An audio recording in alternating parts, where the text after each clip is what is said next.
Well, thanks for joining us for the discussion part of the AM show. And of course, on AM Talk today, we have our guest. I have Member of Parliament for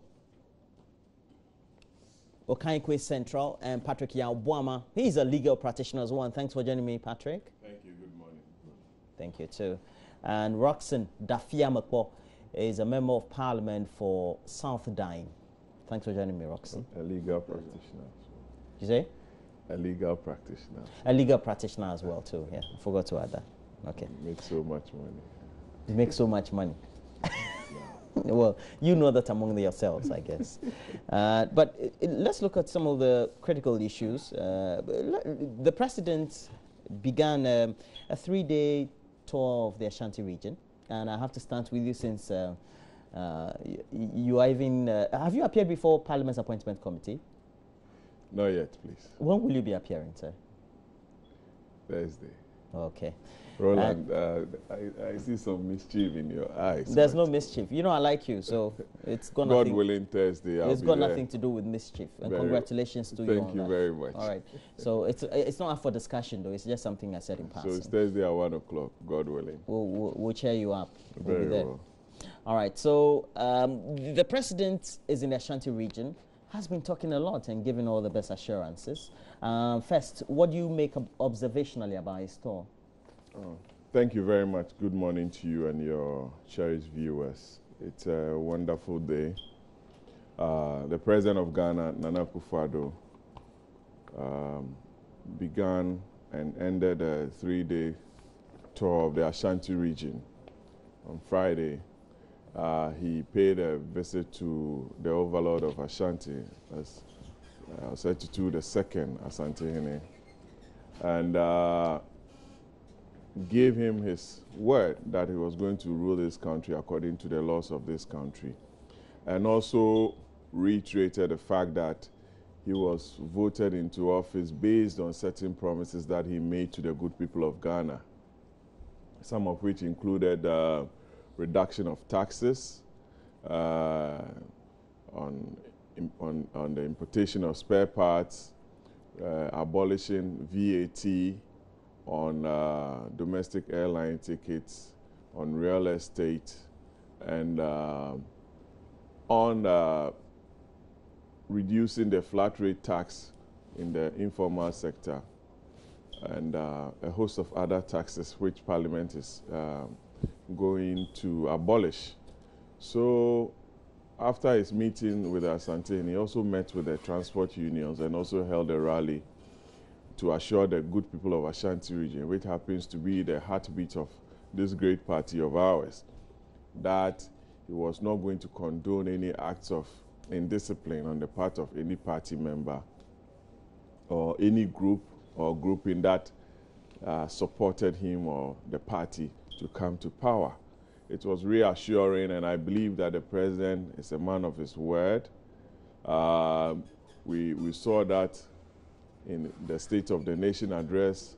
It was very precise. His budget, which we approved last Friday, also gave an indication of the direction that this country has to go in the areas of rebuilding the economy, good governance, and what have you. So I believe the president had to go back to Ashanti to thank Ashanti region for their support and the votes that they gave to him. I believe he'll be touring other parts of the country to send out the same message and to also bring on board the good people of Ghana in a positive direction to ensure that he succeeds in his first term as president of Ghana. So I believe it's a good start for the president. He's been very quick on the blocks. His government is almost through. In record time, he's put in place a lot of boards. He's put in place a lot of reforms that gives the business community the confidence that this government wants to do something better for the good people of Ghana. It's early days yet. He hasn't chalked the 100-day feat, but you could see or smell the performance in the offering by this president. His promise of a free senior high school was also engraved in his first budget to Parliament. So I believe the good people of South Dayi will enjoy free senior high school under President Akufo-Addo. And also, his one district, one factory, and his programs within the districts and within the country will also be felt across the country and in the world at large. Your initial comments on the president's tour, Yes. more like it's come at a good time. Well, first of all, let me seize the opportunity to say good morning to my people in South Dayi. Peki Kweve Kpali Tongo. I just returned yesterday night. It's a matter of course that after the newly sworn president settles, as it were, with the appointment of the first line of government appointees, ministers, deputy ministers, and chief executives to important state parastatals, he takes a tour of the country, and it's not surprising that he's begun with the Ashanti region. And I understand from his submission that he's concluded the tour. So it's good. He's going to assure them that the promises that he gave, the numerous promises during the campaign, were not mere campaign rhetorics. That he was minded to achieve all of them during the term of his presidency. So we wish him well and hope that he's able to accomplish them. Safe to say or to add that I agree he wants to assure all of us, but if you see the introduction of the policy of proceed on leave, where certain persons that are perceived to be political opponents or politically aligned to other political parties are sent home. And to what are you referring to specifically, sir? I refer to the fact that a lot of workers at Cocoa Board have been asked to proceed on leave. A lot of workers at, for instance, national security have been asked to proceed on leave. And a lot other more people in the system. And I think he has to watch it because we've come far. And we think that when there's a changeover in government, you must learn to work with the people who are in the helm of affairs without necessarily suspecting them of being politically aligned. Now, in respect of the budget that we approved, yes, a lot of policy initiatives. I agree. But where we have to assess, for instance, the lifting of the taxes that were imposed on imported spare parts. Now, we have to be careful because what will be the impact on the cost of running transportation or transport services in the country? If the impact will be positive, that will be all good. But we know that it is not only the cost of spare parts that determine the cost of running transportation. There's the fuel component, there's the servicing component. Now, if I'm a dealer in car tires, brand new car tires, it's a spare part. So, am I going to enjoy that? Do you understand my point? I get your yes. drift. If I want to adversely take advantage of the system, I can purchase a brand new car in abroad, dismantle it, bring it back home and assemble. Now, the case will be that, but the chassis number, I can decide to just buy another brand new engine from another car, insert it in this one.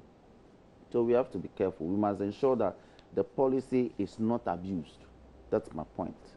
Otherwise, then the essence of lifting the ban to make sure that the cost of spare parts is not excessive, so that everybody can easily afford, so that we can regularly maintain our vehicles, will be defeated. Regarding the one policy, regarding the policy of one district, one factory, it is good. I look forward to having a factory, whether food processing or fish processing factory, located in, say, Germany in South Dayi, or food processing located in, say, Agbate in Peki, also in my constituency. But the issue is in respect of who the disbursing agency will be. We spoke of the establishment of the Northern Development Fund, the Central Development Authority, the Coastal Development Authority. But as a minority, our view has always been that this money ought to have been channeled to the statutorily established development agencies in all the districts, which are the district assemblies. You mean already existing? Yes, that is where we differ. And so if the disbursing agency, the issue regarding the disbursing agency will be clarified, then it's a good policy and it's good to go. Okay, so let's go to the Ashanti region, where the Otumfuo had also been interacting with the president, Nana Addo Akufo-Addo. Yenyina ba ko nyinara metuya fo me ne ye ka de fata nyinara ebi mredru ye sa ba be ka sa na fe ne hu se de o kan ye se tie yanke yeye ni Rollins ba be kan bi kire me o ma panyin kofo be kan bi kire me o ma panyin mills e kan ne du amena wuo me ne kasa nsem o ka kire me fa ho sa o ma panyin mahama enura ya wie wo Germany o ka kire me se nsem pio ho ameka ya wani so ne ne and ne waba nipa atwa ho ahia nkonkonsa ne ye beba be ka kiro ye beba be die nuan ho konkonsa kiro ba bia atie no wo ma ne eto ye beba be keka nkrofo ho asma kiro ye purpose ye ne ye pe we beba be di nkrofo ho konkonsa kiro esi ye nuanom ne wo ye ne esi adamfo ne wo beba be di konkonsa kiro Ghana for to aba ma na ku adodankwa Akufo-Addo ya nto ama nipa ka ho biara inu edi ma no achiche bia ma obiara eti ka hunu se wo mu a wachecha ma wo bia ni ho a ye di tumi ma no ka ho nana no wonim se me no free nipa to adodo no aye nimbra me ni wo me no ne free fa no 77 ansa na wo sa ba me bo ana me bo nana ansa a champion water tower wo ba London nyame no na nam ne kodwe nyantachi no. Well, so just as a summary, saying that, well, he's had audiences with past presidents who perhaps based on the advices given them that they did not follow or perhaps even take, have come to give him, as they say in local parlance, back a stone. So perhaps he also needs to take a cue, knowing that there are a lot of people who will be parading the corridors of power, wanting to have his ear, saying a lot of things that necessarily may not be true, and so he should just be on his guard. I guess it's just the best of advice you can get from anywhere, more from somebody who's older than his age, but he's the Otumfuo, and Otumfuo has a privilege of doing all the things he has to do because he's the king of the Asante Kingdom, and also because there's a lot of knowledge and advice that he gets from wherever. And Nana Addo Akufo-Addo should be taking all that in good stead, don't you say? But the Ashanti region indeed gave him a chunk of the votes, just like the rest of the country did as well. But Ashanti region is the base of the party, won't you say? 100%. And he made that point. I made that point earlier. Yes, he did. Otumfuo is very, very,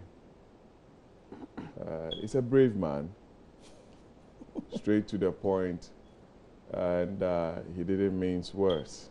And we thank him for his advice. I believe the president has known him for a very long time. To date, he stays in one of his guest houses when he's in Kumasi. They've been very close, and he listens to him. I'm sure they've had these discussions in private, but he wanted the whole world to know that I gave you this advice for free. You understand? In Akan, we say, Penny Wofi and Sunny Ewo Hene. The fact that the president is older than him doesn't mean he cannot advise him. He represents a kingdom, and he derives his authority and wisdom from the kingdom. So he's imparting this advice to the president of the land. And I believe Nana Akufo-Addo, president of Ghana, is also a royal, and he understands the connection and the communications from the king of Ashanti. And I'm sure he will take it in good stead, and also advise people to always give the president the best of advice to enable him take quick decisions for the smooth development of this country. That's all I'll say for now on this. But at the end of the day, the president has a Herculean task. Top on the agenda, he said that, of course, the maternity block at the Confirmatory Teaching Hospital will be looked at. But he also made an important point that his promises were not in vain. There were promises that he was going to fulfill. Even though on the other side of the political divide, there's always the word of caution that he should hasten slowly, because he's reduced taxes enormously. At the end of the day, freeing, giving space for the ordinary person, if it's a trader or the ordinary SME, etc., to do a lot more business, and giving confidence to them. But then how do you rake in a lot more of the revenue that you need to prosecute your agenda? It's almost like a dichotomy in any respect. Thank you, Roland. You could own 2% in $1 billion company. As in your equity? Yes. Okay. And be better off than owning 90% in $100 million company. You understand? It's not about the size. You could tax, let's say, put a tax of 3% on imported spare parts. But if you abolish it, you are looking at how to raise in additional income from other sources within the spare parts trade. We are looking at abolishing taxes on imported raw materials. What are we seeking to do? To expand the local businesses who undertake their activities in the pharmaceutical and other sectors within that sector, to create the jobs and also encourage them to pay the right taxes. So the fact that you abolish taxes doesn't mean you are going to stifle the economy of the needed revenue. I believe the economic management team under the chairmanship of the Vice President have thought through this abolition and have done their numbers and know that if we take off these taxes, this is what we are going to benefit, and this is how much we are going to rake in. On the issue of the Confirmatory Teaching Hospital, I believe each member of parliament must make a contribution of not less than 1,000 Ghana cedis to show the way that we support this government, we support the Confirmatory Teaching Hospital and any other facility in this country that will require our support, so that we help and show the way that, look, as politicians, we failed in one way or the other, but there are pressing issues that we can also support in our own small way. Secondly, these are projects that government can easily come to Parliament for a special levy to complete. I believe the good people of Ghana will support such a special tax or levy to ensure that a project that has been sitting down for over 40 years will see to its completion. I believe government can identify a few of these projects that have become white elephants and say that, look, we need $10, $20 million. This is the tax policy that we are bringing in place to ensure that we rake in those funds to ensure the completion of these projects. Ghanaians will clap for this government if we are able to do that. For being innovative. For being innovative and ensure, because kids, we are losing over 100 children a month. I was speaking to your reporter, Sep Kwame Boatina, and I support him. I believe if government should do the numbers right and tell Ghanaians that, look, we have 10 of such projects that we need or we needed to complete. And for that matter, we need $20 million. We are going to put in place a special tax to ensure that we undertake these projects under the management of some private people. Because some of these things, you need private sector funding.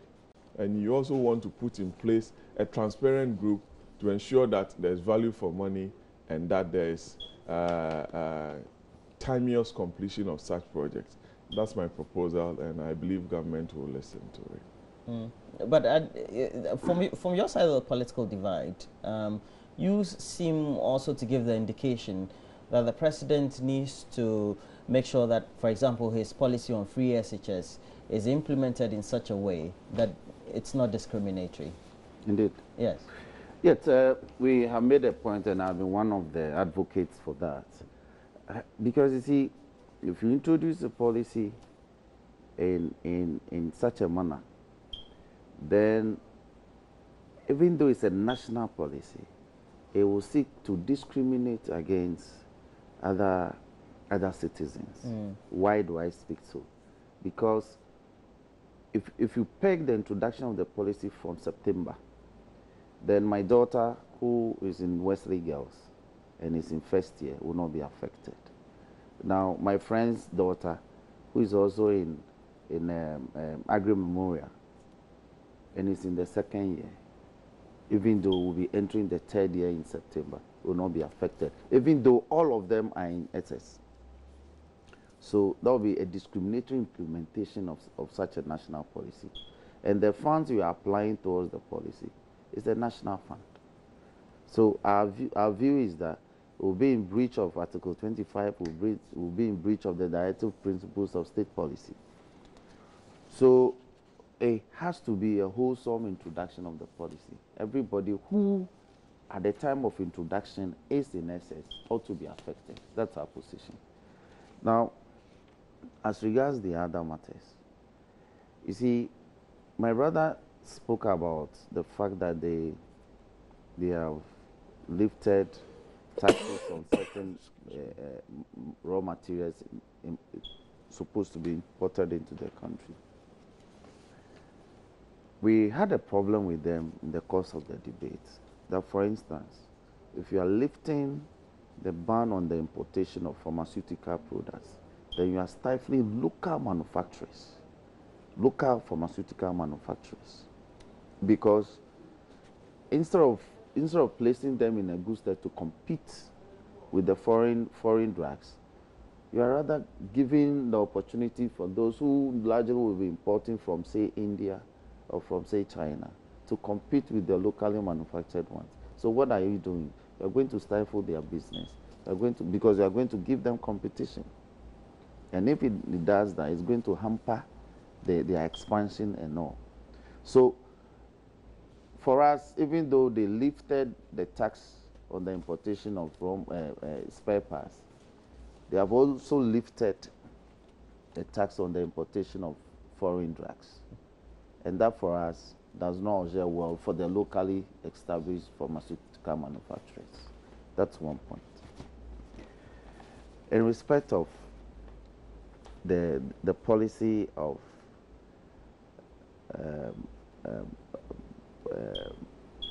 one factory, one district, one factory, if you look at that policy, and like my brother is suggesting, that, for instance, the Konfanochi children's ward ought to be rehabilitated with funding from, or some form of funding from members of parliament. That is good.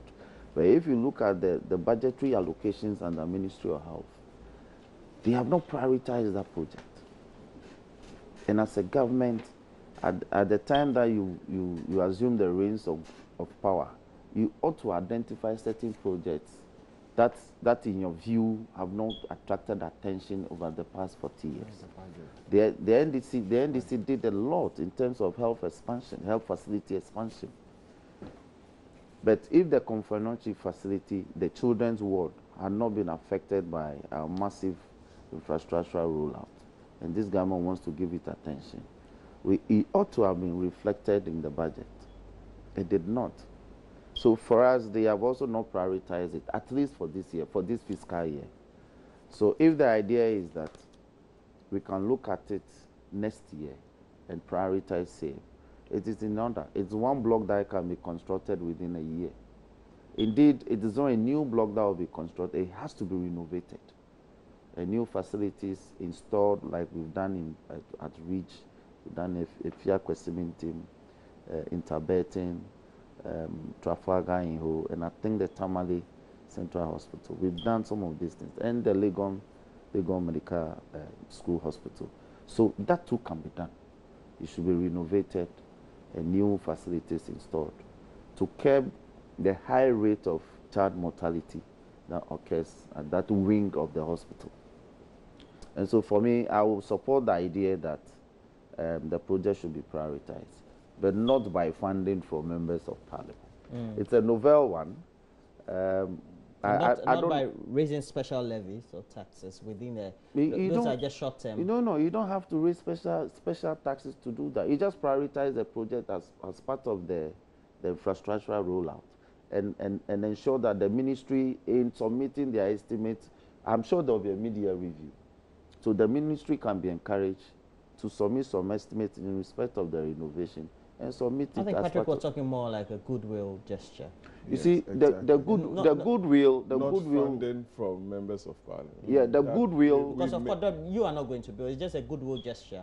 Also giving an indication that that sort of goodwill also from parliament that is indicating that what the government wants to do, that's the executive, is being complemented by the legislature. What we can do is to issue, because 1,000 for you members is to issue a resolution that the project is to issue. So. Oh please, I don't go to restaurants. His constituents are listening. Yeah. So let's be mindful. What we should do is that as a parliament we should engender the government to prioritize that project as part of all health facility infrastructure to be constructed this year. Even though it may not have reflected in the budget, they could shift funds, because they always do it. That because there's a national call for this facility to be, the renovation and installation of new medical equipment for purposes of enhancing or reducing the child mortality be done, they can say that, well, we'll shift funds from one project and push it to this, and ensure that the renovation is done in record time. Okay. But as we speak this year, it's not been prioritized, and that's my worry. Galamsey, it seems to be a big thing. Tomorrow there will be a media coalition against Galamsey to be launched. And of course the president says that the menace is a complex one, but we'll deal with it. What did he mean by that? That the menace is a complex one, but we'll deal with it? Is it because we have the political elite also involved in Galamsey activities? You are from the eastern region, so I believe you should know a lot more. Or in your area, there's no Galamsey activity. There is. I don't think the president knows so much about Galamsey. He's been briefed. He has an interministerial team working on strategies to deal with this issue. So I know that he's on top of these issues, and he will take the right decisions. You understand? Galamsey, everybody is talking about Galamsey, but we are all short of the right strategies to deal with it. So when the president assumed the reins of government, he put in place an interministerial team to look at ways of dealing with it, because it's affected our cocoa farms, it's affected our river bodies, our water treatment plants, stand endangered or in a situation that could easily be contaminated by some of the poisonous chemicals that these operators use. So I believe the president has looked at all the scenarios, the interest groups behind some of these, and to the extent that somebody has sent a video that has gone viral, that he's, as it were, daring the president to take that action, and the president would take that decision based on information and facts before him, and it's going to be in the interest of this country. That I'm 100% sure about. That Galamsey and its effects on the economy, its effect on our cocoa production, its effect on our river bodies has to be dealt with. And I believe the president, the national security officers, the IGP, the CDS, and I believe the judiciary must support the president in this regard. Why am I saying that? We all know where these activities takes place. If the recommendations are given to the president and he takes the decision, we have all these state institutions because it's a public interest matter. People may run to the court for injunction and what have you. That's why I'm saying we need the judiciary to support the president and the government to deal with these menace once and for all. So that once we treat this as a public interest matter, the media is highlighting it, and I must commend the media in this regard. They've been very vocal on this issue. They've gone around, they've done documentaries, they've shown the world the causes, the effects, and what have you about some of these operations by the Galamsey operators. So I believe that the president will take the decision. It will be swift. Ghanaians will have to support him and ensure that our major river bodies that have been affected by these Galamsey operators are kept clean within the ambit of the law. But how do we deal with it? Yes, I agree with the president that the issue is a complex one. Indeed, it is. How? Yeah, and I'll tell you. It's a very simple thing. No, you go drive out Roland, to those who are illegally no. Roland, it is not. It's in the whole cycle, you find a role played by PPMC. PMMC. Our precious mineral mine marketing company. They have a role to play. There's a role played by Minerals Commission. There's a role played by the various traditional councils. There's a role played by the environmental, that's EPA, as well as the youth who are engaged in it. And this is how it goes. Before anybody denude or degrade an area for purposes of exploring a mineral, you need a permit from the Minerals Commission, because even sand winning is defined in the law as mineral exploration.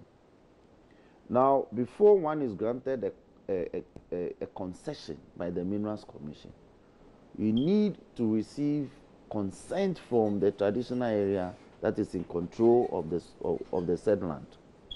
When that is done, the minerals so explored by those who degrade, who explore the mineral, is purchased by PMMC. So we can introduce the Kimberley Doctrine, where the legitimately mined minerals are given special codes before it is purchased. Gold, diamond. It's easier for diamond. No. Gold too can be done. It's easier for diamond, but I don't know how you can. Or you mean the bars? You give the bars? No. They give. You see, you have to code it. It's coding. Yes, true. When the coding, every legitimate. Hold on. But if you bring in the Kimberley process, for example, it's because and that one was peculiar to diamonds, because diamonds come from those from different areas have peculiar ways they are, the way they look at. Yes, it's the same. A diamond from DRC is different from a diamond from Sierra Leone, from let's say South Africa, etc. So that's why it's a. They are not different. It's a bit distinct. No, it's the level of quality. Yeah. They are able to detect that a diamond mined by a legitimately established mining company, all right, is acceptable. But those mined by galamseyers in those countries, or from regions that they describe as. How would we do for gold? Tell me. You see, you can give say Iduaprim mines a certain code. Iduaprim, a certain code. You can give Ashanti based on the quality of the gold that comes in. Not the quality, the golds that they mine and smelt. Yes, I'm telling you. Because you see, when you go to PMMC, they don't even check where the gold is coming from. They just purchase. And what is very interesting now is that the persons who are behind the Galamsey business now have established companies, properly so-called. They are dealing directly with some of the mineral purchasers in Dubai and India. They send them money directly. In China. In China. They transfer, they wire monies into the account to purchase the equipment, to purchase all the necessary processes needed to explore the mineral. You seem to know the business, right? Yes, because you represent clients? No, in the course of practice, some of these have come before me. So it is not a simplistic matter now. People are pumping in money, and it's a whole. And you see why I blame PMMC is that they are the conduit through which some of these they are facilitating the sales. It goes through PMMC outside the country. Outside the country. True. And it's become a huge sum. Almost no. You can't export without the small gold quantities. Let me tell you. I'll give you a story. The vice president, former vice president, Mr. Atta.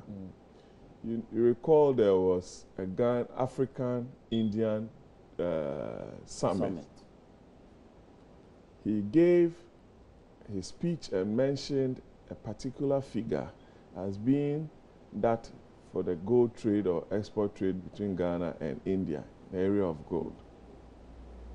Indian counterpart, the figure he gave was different.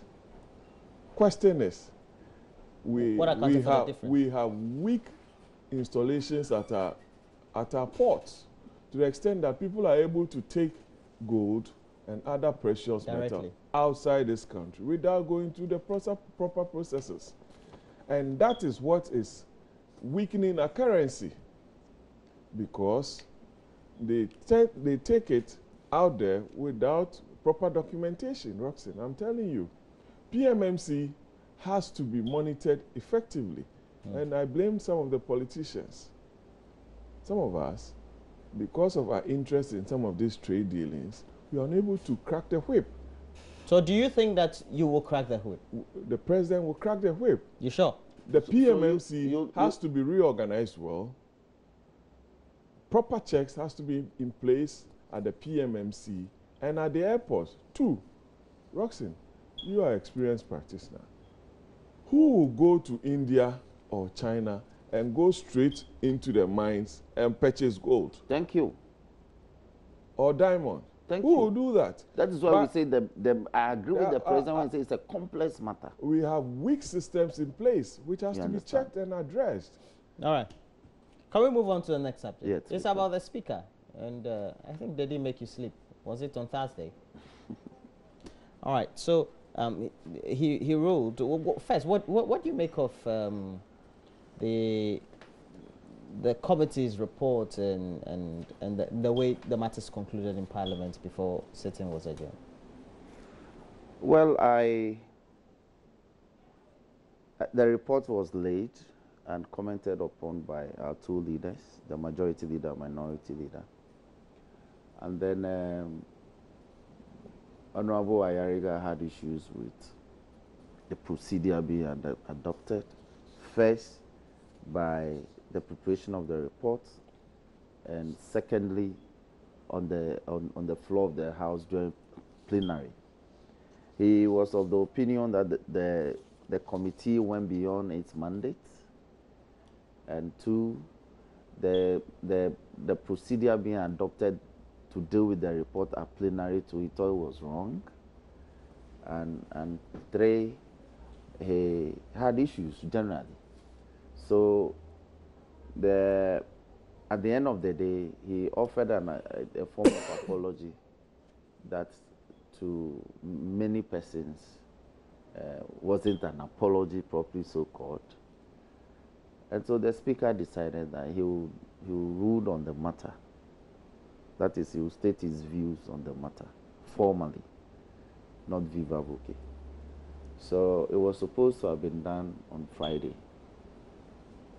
But I believe some other urgent matters came up, particularly where the appropriation, we needed to deal with it by midnight. And so we were supposed to have actually arisen last Friday for recess. But there's an extended sitting for about a week for us to deal with some of the outstanding matters, including this one. So I'm sure this morning will be one of the matters high on the order paper for us to deal with, and then we can move forward. Thank you. Roland, Mr. Yariga was given an opportunity to apologize. Yes, he based on the recommendations of the committee. I think he did, right? Roland, if you say you are Ashanti, aren't you? Well, yes, partly, yes. In a family meeting, if you are told to apologize to the family head, and so says there, Mumpa Ochoa, only the Mopa Ochoa. I said Mumpa Ochoa, honestly, I was a so say Mumpa Ochoa, they are enemy. It means it's not coming from your heart, and you are not respecting the institution. But who determines whether the weight was set? So, terms of reference. Have you ever seen a fact-finding committee not making recommendations before? Have you ever come across that because the committee was set up and said they should establish the facts or issues surrounding a particular matter, meant that they couldn't make recommendations? Even in statements that we make on the floor of Parliament, we make recommendations. So it's part of our work. So it's for the whole House, especially when the report was adopted. Especially when the report was adopted and was not opposed by both the majority leader and the minority leader. So I believe the Speaker is going to make a ruling on this matter. I don't want to prejudice the Speaker's ruling. We'll wait and we'll make our comments after the ruling by the Speaker. Oh, really? Yes. That's what we're supposed to do. That's the ideal thing. I knew the MPs would not comment on this. I knew definitely. Is there a pact among you or between you, the two sides? Yeah, sure. Our pact is to ensure that we pass proper legislations and ensure that government business runs effectively. Oh, there's some things you guys are just one. But there's a petition a gentleman once revived. He's executive secretary for an advocacy group. They call them Good Governance Advocacy, Good Governance Advocacy Group Ghana. I think it's a pressure group of a sort. They had earlier on petitioned the Commission on Human Rights and Administrative Justice, I think in the early part of February. But Shraj told the petitioner that Parliament, with the Speaker, given its orders to the Jogati-led committee, had already started the process, and so it cannot simultaneously be investigating or looking into the matter. Now, after this, it says after the Speaker makes a declaration, Shraj needs to take a relook at his petition that he put before it in the early part of February. What do you say to this? Roland, so will that petition be reviewing what has been done in Parliament? Is that the essence? Well, you're a lawyer, you should tell me. He cannot. He cannot. Because there would have been a conclusion to if they come, matter. So assuming without admitting that they come to a different conclusion of what has been reached in Parliament, then he will make what recommendations? And I see that they are relying on the doctrine of Nemo Judas in Kosaswa. That's not applicable in this case.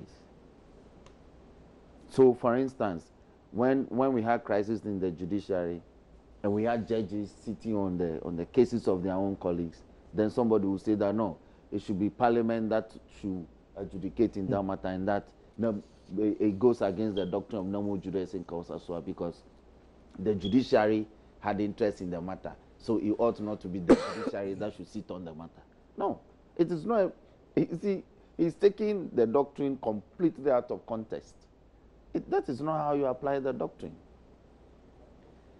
Parliament has the power, indeed, to investigate matters that concerns Parliament.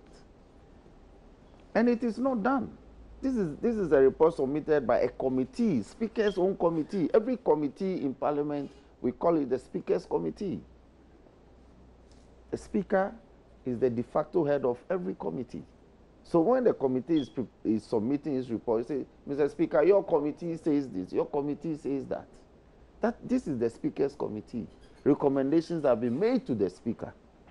And Speaker says, I'll state my position, whether to accept the recommendations you are making to me or not.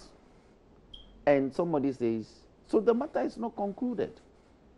No, They just in should wait. case. They should wait. Yes, he says that just in case the matter is concluded, the petitioner wants try to take a relook at his earlier petition in the early part of You February. see, this petitioner is stating a certain perspective that the outcome of his petition must have a certain conclusion. That the petition I have sent to SHRAG, you must determine it and give me a certain conclusion. Based on that petition. Based on my petition. And that any other conclusion that Parliament may reach or you, SHRAG, may reach, I will not accept unless it is the outcome that I want. unless you state the perspective that I want to place on the matter. And I think it's not right. When you submit a petition, it has to determine on its merits. Whether the outcome satisfies you or not, you must question whether the merits of the matter has been looked at dispassionately. That's what you should do. And not to say that if, in the event that Parliament determines the matter, SHRAG must as well look into it and come towards conclusion and recommendations. That's my worry. I have nothing useful to add. Why must I waste your time? Because he's not...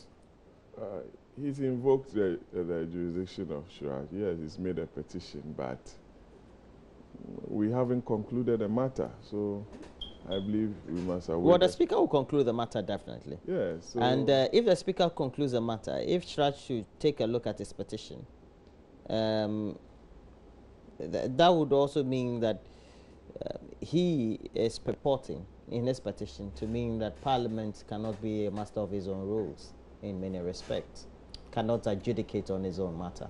He didn't say Parliament cannot be a master of his own. He says Parliament cannot sit on its own case. And I made a point that when we had issues in the judiciary and the judiciary removal of justices, you look at the Constitution, and the committee is headed by a justice of the court or what have you. So does it mean justices of the court cannot sit and determine matters? Look at the disciplinary committee of the Judicial Council. Who chairs it? You understand? So some of these things, you understand people's point of views. They want the right things done. Yes, but there's procedure. I know the two of you are lawyers, but you would say this matter seems to have divided public opinion in some spheres. Exactly so. Rightly so. Because the public wants to see a very strong parliament. The public wants to see an incorruptible parliament, members of parliament who have integrity. The public wants us to argue and debate on issues of national interest. That is why we are always at the wrong side of the public. Rightly so, because they want to see a very active parliament. And I understand the public. Just that in every institution, you have a few nuts who will not be respecting the rules of the game. So I understand the public and their frustration. And I believe that Parliament has to purge itself and work towards the regaining of public confidence, ensure that we always do the right thing, and ensure that we tell the public the truth and be honest about things. That is why I even made that proposal that we must gain the public confidence. We must make a contribution to the Konfanochi Hospital. It's very important. We must work and let the good people of Ghana know that we are not there for our own good, but to serve them. So but you're already serving them. Why do you need to contribute but we to show have that we have to you are do serving more. The public doesn't think we are doing more. All right, point made. Very Point made on your crusade. But at the end of the day, Mr. Mahama Yariga made a certain point. Of course, the speaker has not concluded on it. He felt that, well, he should have been given a hearing if the proceedings, as stated by Joe Garte, who is the head of the committee, were said to have been criminal in nature in terms of the processes that were used. No. Is that not what he said? No. Okay, what did he say? He was given a hearing. He should have been given a... He was given a hearing. I think he wanted to cross-examine you. No, his point was the committee stated that they adopted 3 different means of determining the standard of proof. And he says that if, for instance, you adopt the criminal standard, which is proof beyond reasonable doubt, then... Is that what the committee used? Yes. No. Oh, wait. The committee used that. Hold on. They stated, it's all stated in there. In the report, yeah. And he says that, for instance, if you adopted the criminal standard of determining proof, then as part of that processes will be the fact that the persons who testified for purposes of determining the probative value of the evidence that they brought will be cross-examination. You need to interrogate the information they brought. Before, as a committee, you place a value on the information. We call it probative value. And that didn't happen, even in the criminal process. Even in the civil standard, regards the civil standard, which is preponderance of probabilities, okay, on the preponderance of probabilities, even then, you still have to interrogate the testimony before the committee, before you can place a probative value on it. And that aside, even the ordinary man standard, that the ordinary man standing in front of Joy FM in Kokomleme, if this matter is brought before him or her, how would the person consider it? He even says that even doubt one, still the ordinary man will have to give the opportunity to the complainant or the respondent in the matter to interrogate the information before he can place a value on the testimony before him to be able to make a determination. And that didn't happen. That's for him. Then he also says that the committee was established under Order 191 of our standing orders, which made it just a fact-finding committee. And so he was of the view that because it was supposed to be a fact-finding committee, it was plenary that was supposed to debate that fact-finding report and make recommendations, and then when that recommendation is made, then consequentially the House, through the Speaker, will make a certain decision. But that didn't happen. The plenary didn't get the opportunity to debate the report. The report was just laid, adopted, and the minority leader and majority leader just made their comments. And the Speaker was supposed to implement the findings of the committee, which were one, that he had been found guilty of being in contempt of Parliament, and 2, as a consequence of that, he ought to apologize to Parliament. And he thought that didn't fall within the purview of the committee. And he had to apologize? No, so he raised these issues and says that... Was that an apology? That if you say I should apologize, I apologize. You see, the other issue, you see, let's be careful. The other issue is that the committee to fail to determine the nature of the apology, whether it should be a written apology or it should be apology uttered viva voce, or any, they didn't prescribe the nature of the apology. And that's why I also have a difficulty. And so you can understand when there's a lacuna, you want to take opportunity. So there was a lacuna? Yes, because if you didn't state the nature of the apology, okay, just say apology. And others are now saying it has to be unqualified apology. So I think when we go back this morning, we'll see how things pan out. Put things into perspective. Yes. All right. Roxanne, Mr. Hariga is a friend of mine, had the right And to all of counsel. And it presupposed that before appearing before the committee, before he testified, you mean? He ought to have raised all these issues and asked that if you are going to adopt the high standard. Perhaps on hindsight. No. He knows. Perhaps on He's a lawyer. Mr. Kujato went with Dr. Ine. So anybody who appeared before the committee knew of the importance of its work and ought to have taken it seriously. So to come to the floor and ask that, oh, the criminal standards were used and that I ought to have been given the opportunity to cross-examine whoever had testified. But he was not given the opportunity. You see? The committee also could have made it clear to him that you have the opportunity to. The committee told everybody that you have the right to counsel. You understand? So it is your counsel who will do all this. So you ought to have made that request and cross-examine anybody who had previously appeared before the committee. Point made. Thank you very much. All right. So we have had in the studio Roxanne Dafiamapo. He's a legal practitioner but also member of parliament for South Dine. Thanks for joining me, Roxanne. My pleasure. Nice meeting you. First time I'm interviewing you. Yes. Great man. Another great man is Patrick Yao Boama, and he's a member of parliament for Okankwe Central, also a legal practitioner. And we're mates. Yeah, law school mates. Yes. Oh, great. Faculty to From faculty to law to school. Makola. Oh, great. So then you guys know each other very well. Very well. Yes. I see. From That's why. That's why Makola. you know where each of you eats lunch. He's a very rich man, so. Right. Okay. So please, you hook me on one of your lunch dates, just to have an acquaintance. But let's look at more serious. Which position have you been nominated for Walton? Deputy Minister, Water Resources and Sanitation. I know you have. I have water interest issues. I have water issues in my constituency. No, I have greater. I have greater.